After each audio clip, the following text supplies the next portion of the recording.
Hello and welcome to Curated Spaces, the podcast that explores the stories behind spaces reimagining how we stay, work and play.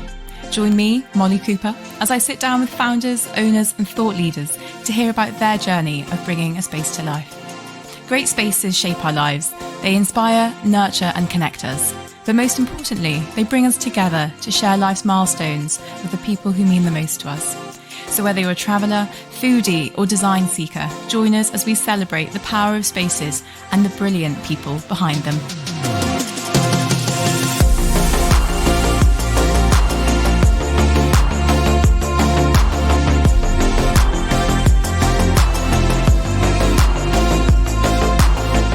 Sandwiched between the Irish Sea and the mountains of North Wales, Bert's Kitchen Garden is a place to escape the everyday and celebrate its incredible natural surroundings. Named after a campervan that founders Ali and Ian spent 4 years travelling the world in with their children, the same wanderlust spirit lives on at Bert's today. Stay in one of the tents or cabins and tuck into the locally sourced menu of the restaurant, which also hosts events and supper clubs.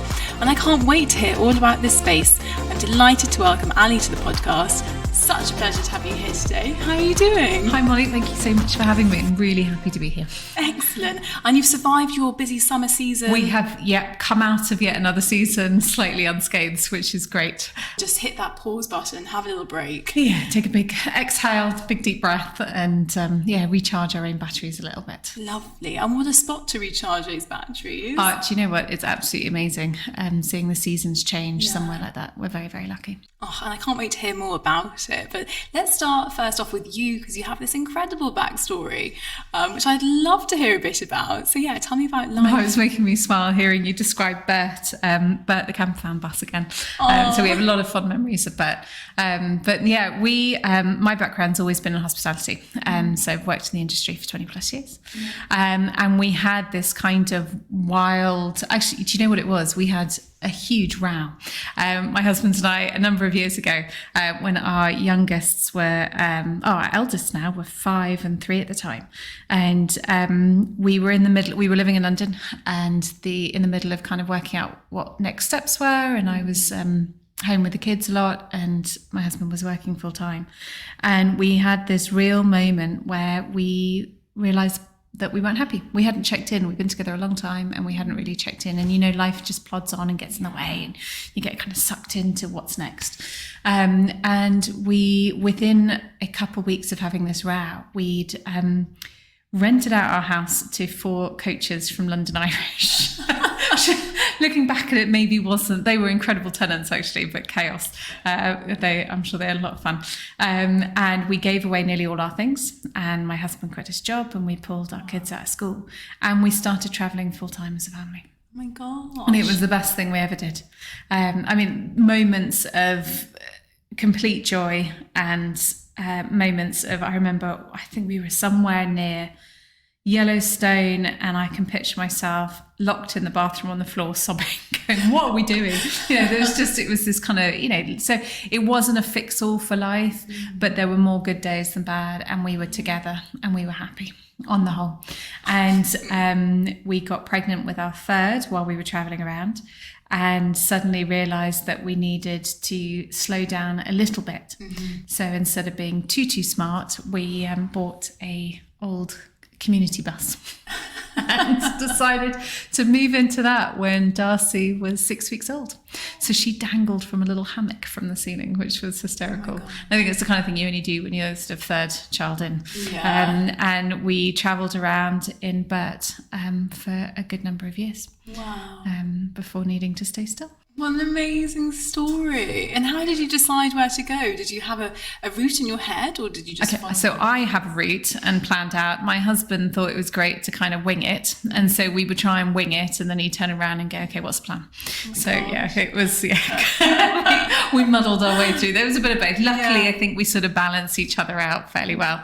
But no, in the bus, it was, a bus that was a lot easier to take each day as it came. Mm-hmm. And those days that were really interesting and packed with new adventures and meeting incredible people, and days where it was you're parked up in like a swimming pool car park and that was the day. It was working out where to have a shower. And that was about it. But if you didn't like somewhere or you loved somewhere, there was that incredible flexibility just to stay. And I think in terms of simplicity of life, you had what fit on the bus. Like the kids had a little, cubby box underneath their car seats, and that was their toys. That was all that we needed. And you each had a pigeonhole shelf for your clothes, and there just wasn't all the clutter and the stuff that just associates with 3 kids and a house and chaos. So that was bliss. I miss that actually still. That kind of the minimalism. Living. And now we just hoard stuff somehow. I don't know. It's like we now have 13 acres. It's like, how much stuff can you fit in the space? I don't know where it comes from. It just seems to grow. Well, let's talk about that, because you're now, after your 4 years around the globe, you're here in glorious North Wales. Yeah. You've got the sea just over there. You've got campsites nestled around you and those incredible mountains as well. Stunning, yeah. So how come you've ended up in this little part of the world? We did one of those right move searches. So we knew we needed to stay still and the kids needed a bit more sort of space. And we went on right move and we did you can draw a search. I don't know if you've ever tried doing that. I do that a lot. Yeah. So we drew a search, we put in our criteria, and we got in the bus and we started traveling around. We started down in Cornwall and we moved all the way along the coast. And at a certain point, we saw our home, what is now our home, listed in one of those what you can buy for under a certain amount in the Times. And we just went, that's the one, that's it. And then my head got in the way and I refused to go and sit because I thought there's no point. We were still trying to sell our house at the time because we'd been renting it while we travelled. And I thought, but if we go there, I'm going to fall in love with this place and we're never going to get it. So let's just not go. Let's just be really smart about this. And we carried on seeing all these houses and we eventually turned up at this incredible farmhouse, got out the bus, heavens opened. I mean, you're like soaked through to your knickers type, heavens opened. And I just went, nope, can't do this. This is like a sign. Yeah. It's taken this long to get here. I'm not doing this. And Ian, my husband, convinced us to go and have a look around. And that was that. We put in an offer that day and we've called it home for 6 years. Wow, and the rest is history. The rest is history. Well, then it was sort of, right, what do we do with a farm? What do we do now? No, that's not true. We always knew, so when we were looking for a place to live, we knew we needed to provide an income, sure, but the main thing was we wanted to create a space. And we weren't set at the time on what that space looked like, or it just needed to be somewhere that people could come together. Amazing. So it offered a lot of flexibility. So we needed a place to live. We needed somewhere that our kids could grow up. But yeah, the main thing was this gut feeling of, it was kind of a recurring, her dream sounds a bit too wishy-washy, but it was like this recurring sort of desire or need in my head to create this space.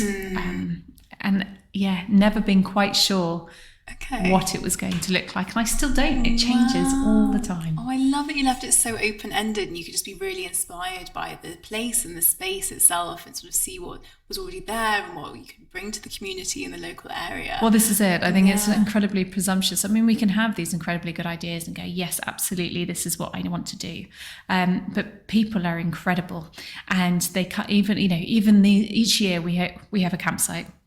We have about 40 pitches on the campsite now, and we mow the pitches. So it's not a big empty field.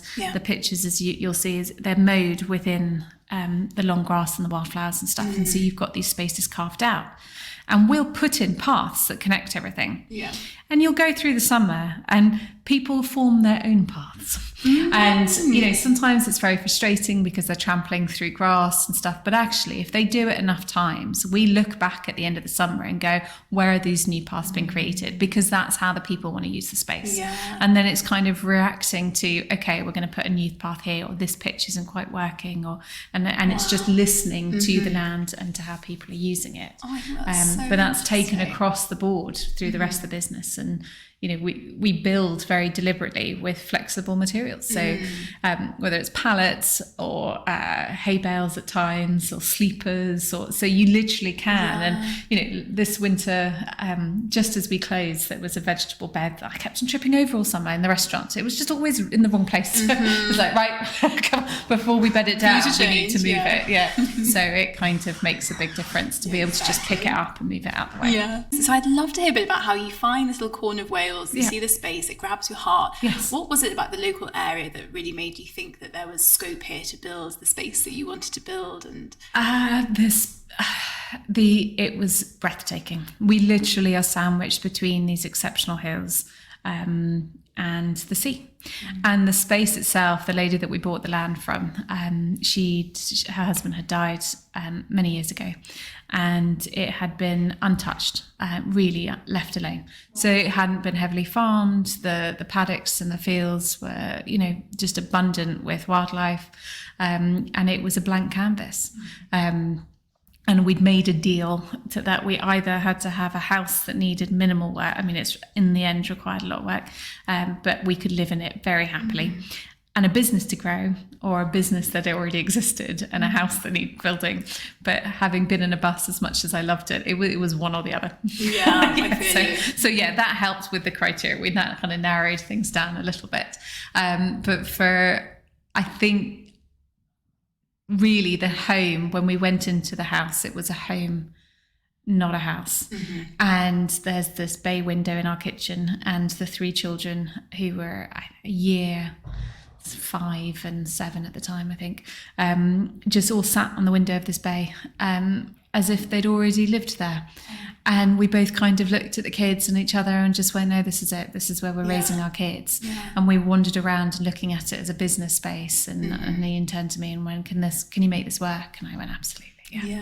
So I think we absolutely dove in because it was going to be a home, not because it was going to be a space for business, but the business in somewhere like that was always going to be able to grow. Okay. And then let's talk about those early ideas for the business. Were you like, okay, it's a campsite, it's a kitchen garden, or did you have something completely different? I had no idea what it was going to be.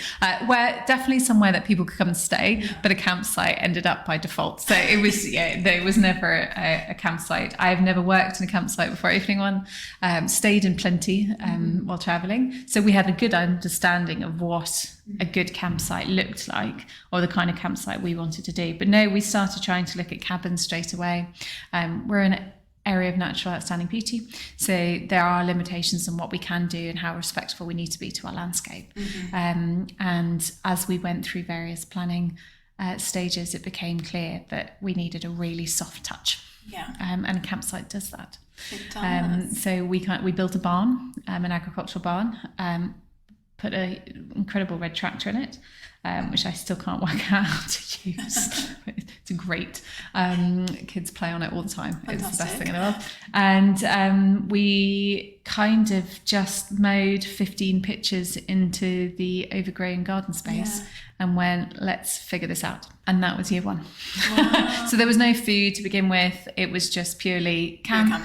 I'm married to a Frenchman, so the best campsites we'd stayed in had croissants and coffee in the morning. So there was croissants and coffee, and that was kind of the extent of it.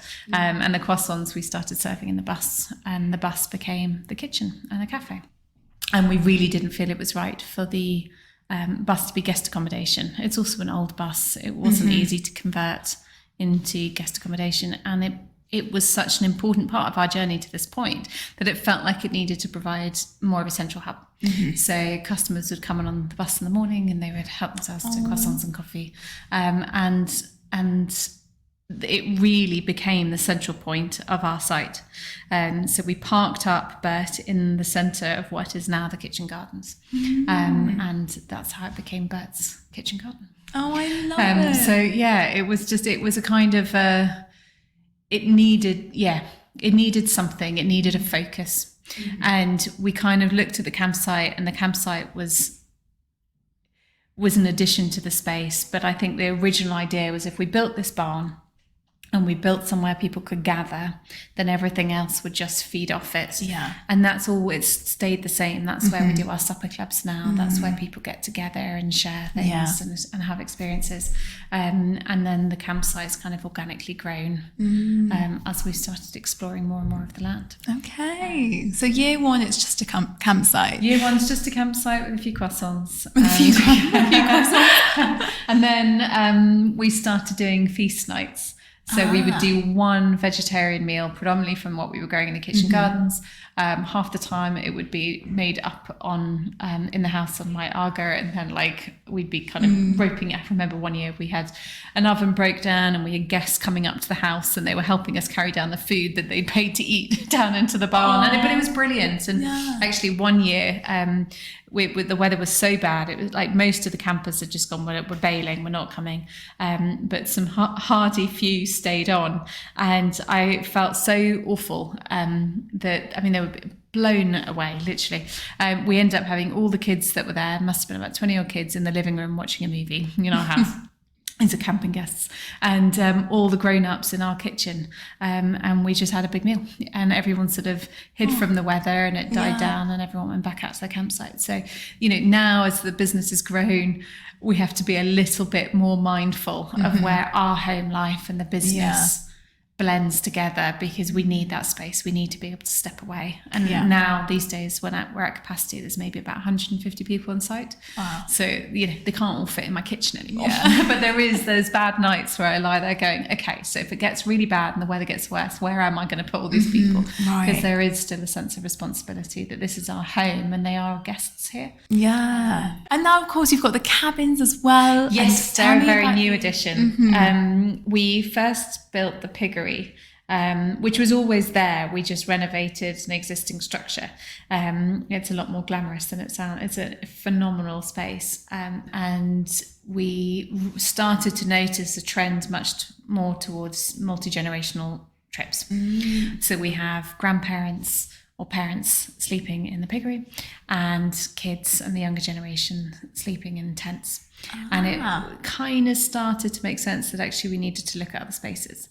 And we contacted Living Huts, which are an amazing company down south in England, whose background is predominantly sort of pop-up event theatre design. They'll be brought into museums to put on a special event.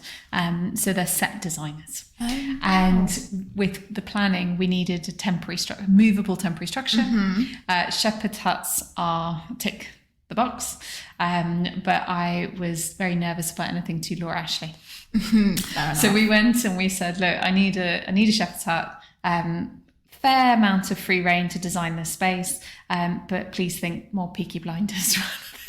And they delivered beautifully. I mean, what they've created there is just phenomenal.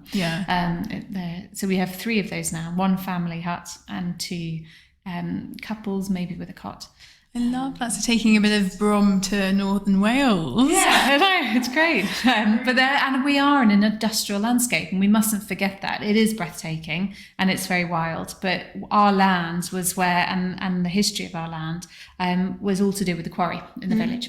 So you would have had this tram that passed down from the quarry carrying the stone, and it ran straight through the farm and would load onto the beach. And so you would have had this huge industrial sort of backdrop to where we are now. And a lot of that's been forgotten. So it's a nice way for us to reintroduce a little bit of that history back in. So our huts, they're dark brown on the outside. They look far more kind of gritty and like train carriages rather than a shepherd's hut. That's just remarkable, isn't it? Because looking around the space today, you would just have no idea that it was the hub of industrial action. This is it, So its heart is still an old quarry village. And just to go back to what you were saying about the multi-generational trips, is that what you were expecting when you first started out? No. That was, and again, it's kind of learning to listen to what our customers are wanting to do. And we still get the huts a great space for a couple. Our main business in the huts is probably couples. But it's great seeing these families come together.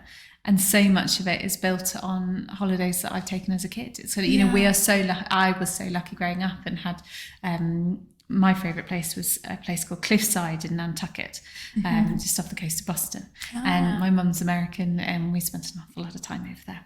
And it was a members only beach club and rooms. And I think when you're trying to create somewhere, you draw on all these ideas your own experiences, the good and the bad. And the Cliffside really, really kind of gave me that sense of what, as our business plan's probably the wrong word because I don't think I have one still. Ideas.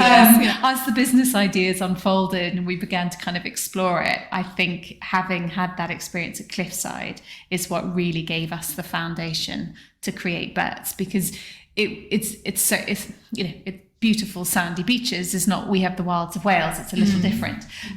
But it was the same. We used to go back every year. We'd pre-book before we left to go back for the following year, and you'd have your same room, and the staff would know you, and you'd rock up, and we were kids, but they would turn up and go, "Oh, hi Alice, how are you? And nice to see you again." And you were friends with the owner's children, and it felt like you were going home. And I think it's that sense of returning home that's what we wanted to create at Bert's. And so I owe an awful lot to Monique and her family at the Cliffside. It's amazing, isn't it, the impact that spaces can have on you, especially as a child, and they become this sort of like hazy childhood holiday memory, and they just stay with you. They do, and I, be absolutely honoured, and it sounds a little pompous to suggest, but if there's any world in which Bert's can become that place for some people that they can look back and go, that was my childhood. That's where we spent our summers. No, definitely. And to be a little bit part of that I can so see how this would get under someone's skin. I mean, you've got so much going on here as well. You've got the beach literally on your doorstep. I know you have all sorts of things like paddle available, and you also do run yoga now? Yep, so we've got a phenomenal yoga teacher, Kat, that comes in every week, and she does yoga in the meadow. And you can hire paddleboards, you can explore the coastline, and just kind of campfires, get stuck in. And we're looking around all the time at different ways we can bring in. And also we've got, there's so many additional resources on our doorstep. It's a huge adventure capital. So it's how can we kind of connect with some of those? And, you can get e-bikes delivered now, which is amazing. Fantastic. All sorts. Or you can just sit and read a book. Exactly. It's totally up to you. Something for everyone, which is so important, isn't it? And I know you've got these takeovers that you do. Is it with First Camp? First Camp. So we love First Camp. I'd love to hear about that. First Camp contacted us last year, and they are a collaboration of outdoorsy brands. And they look for somewhere each year to start off the camping season. So they're coming back to us next year, which we're thrilled about. And they do a full takeover. So last summer they put a sauna down on the beach. They did a sake ceremony down there. There's workshops and talks, and so you have the likes of Snow Peak and Offspring, and it really cool. Sounds like an absolute party. It was a bit, we got to join in a little bit of it, but no, they're a really good group. So it'll be fun to have them back in the spring. Any plans to get a sauna of your own down on the beach? My husband would like to. Well, it's perfect. We get a lot of wild swimming clubs coming down. So our first next step is looking at putting more of a cafe down there. So we are exploring the options on putting something temporary down there, and I think if we have a base right on the beach there, then a sauna would be perfect. So Scandi, so chic. It's breathtaking. So perfect place to sit in. And can you imagine going in for the swim and then being able to come? Because I think they do that down. They do that on other bits of the coastline, don't you? You can pre-book your sauna slot. Oh, love it. That's oh my nice. gosh, we're all becoming so Scandi. I love that. Now let's talk about food. You just said you're married to a Frenchman, so I imagine this was pretty top of his agenda. Food is all, yes. Talk me through what you can get at Bert's Kitchen. It's always changing, but at the moment we have a menu that is really set around our skill set for our employees. So most of our staff, in fact, all but one of our staff are teenagers. We hire nearly exclusively from our local community, and they come to us from the age of 15 and work their way up. So when designing the menu, we really looked at something that we could do with a high turnover of young chefs who had never had any kitchen experience. So you'll get pizzas and burgers and salads, as much of the material of the produce we get from our local community. What we grow, we use, but otherwise, like, our meat is sourced from a butcher about 20 minutes up the road. Mozzarella a little further afield. Cheese on the burgers is from a local supplier as well. So and so with the I think everybody is focused on that, importantly so. To source local and support local. So things like our beers and our cider and well, especially when you're in such an amazing part of this is a spot for choice. So many amazing producers and workers and crafters you can tap into, and why wouldn't you? Why wouldn't you buy it from your back door? But no, so at the moment I'm seeing that I think our workforce, our team has been the most unexpected part of the whole experience for us. Never set out to do it, and it's been the most rewarding thing I've ever done. Just having the support of these teenagers. They will come to us for their first job. They're, absolutely never done any work experience before, and to see them grow year in, year out. And it's become, I think, when we're looking at creating these spaces, I had no idea what it was that we wanted to create. But of course, part of it was for where guests can gather, and they come in and you see them get out the car when they first arrive, and it's just they kind of let go, and you visually can see it exhale, and the socks and shoes come off the kids and they just run off and they're up the rope swings and they disappear for a week. So it was creating a space and seeing our guests just be able to kind of breathe easier. Space for my family to grow, to come together. But then actually what we've ended up creating is a space for our young community to come together. And it's not that uncommon for me to pop down when we're closed and there's 5 of them hanging out in the barn, or I'll sort of come back for an evening and I'll one of them to babysit, and there's sort of 6 teenagers in my kitchen, and they use it as just a second home, and that has been that's been the best thing best thing ever. I always think that's the most amazing thing about spaces, is just bringing people together, and you just see what happens. Allowing people to kind of explore it on their own. These making their own paths through the long grass. Make their own paths, though I do get a little bit twitchy with it sometimes. But yes, allowing them to make their own paths. Love it. So what's next then? Looking ahead. What is next? I have promised my husband this winter that I will not start a new project. So so far we've got to end of October, and we're okay, but it's a long time till April. I think we're going to focus on whether we can get this cafe down on the beach, which actually runs alongside working with these teenagers. So a couple of them are 18 this year. And have been managers of the main restaurant for the last year, and they've been really learning the ropes. So the grand plan is to get the funding in for the restaurant, for the cafe on the beach, and let these 2 18-year-olds take it on as a slightly independent business. Brilliant. So we'll be there to hold their hands, but they will have to get stuck in and work out how to run it. So that is what we're currently working towards. So we're hoping that will be, Gwyneth have approved a grant, and we just need to work out the logistics. Oh, that's so exciting. So if we can kind of employ 3 of them now full time and give them a chance to start their own business, I think that would be a really good next an opportunity as well. Yeah, I hope so. I hope it's just a safe space to screw up a little bit. You just have to, and it's the same with any business. You're going to make mistakes. And if there's this kind of safe space to do it, I wish I'd had something like that when I was starting out. But you know what? People are always very forgiving when there's the sea at your toes and sand between your sandwiches. They forgive a lot more, don't they? I don't know. I think we've got a lot more discerning guests these days. I think the customer, it's interesting. The industry's changed so much, and I don't know if that's post-COVID. But people they're a lot more set on what they want and they don't want. And the Britishness of keeping quiet seems to have gone out the window. Really? I think people are a lot more vocal. That's been difficult over the last couple of years. It's Everyone's been pent up for 2 years and got all that anger to release in the world. It's been a tough old time in the industry coming out of COVID. Not for the yes, of course, financially, but actually the emotional toll. And we did find it's eased this year, but this year after COVID, you could feel it in the energy of our guests. And you're just going, no, you booked your holiday, you're here, you're camping, you're outside, you're with your kids and stuff, but people were so tense and very quick quick to let it out. Okay, well, they need to book themselves back into Bert. Yes. Go for a swim.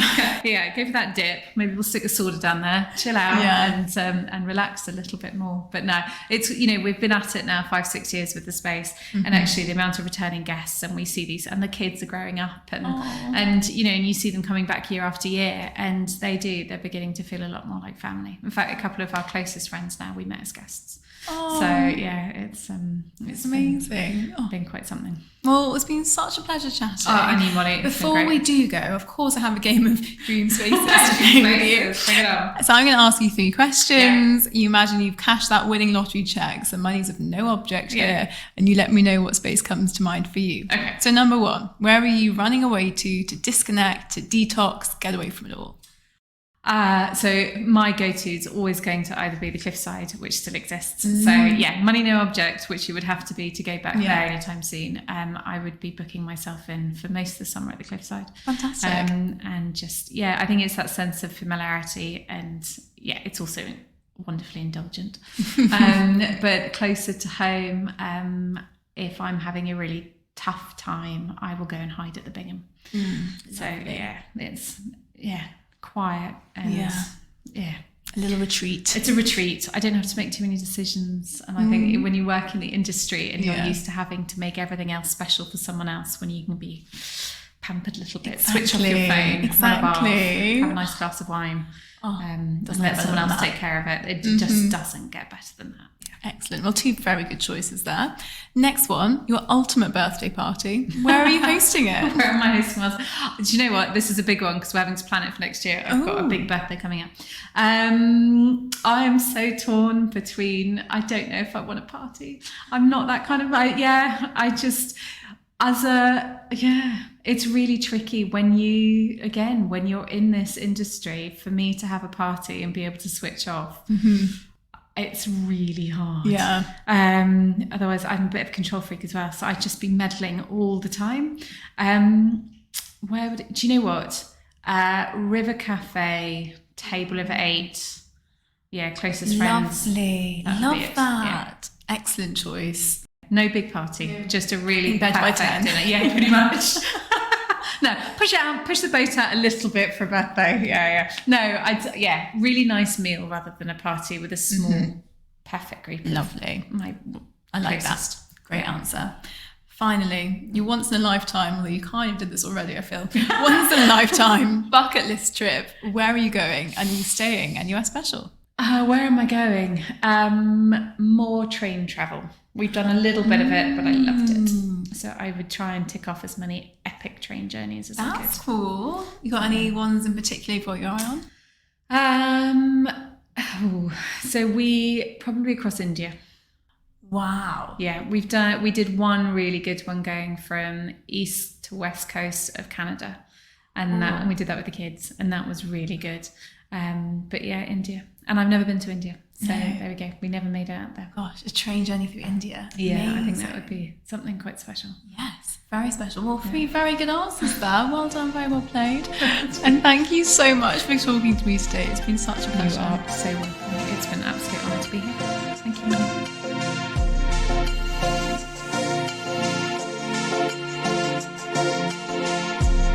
Thank you so much for listening to this episode of the Curated Spaces podcast. For more information and content around any of the spaces we feature, head to our website or Instagram, and don't forget to subscribe to have new episodes delivered straight to your inbox every Wednesday. And if there's a special place in your life that you'd like to hear on the Curated Spaces podcast, please do get in touch, as we're always on the lookout for more brilliant spaces to share with the world.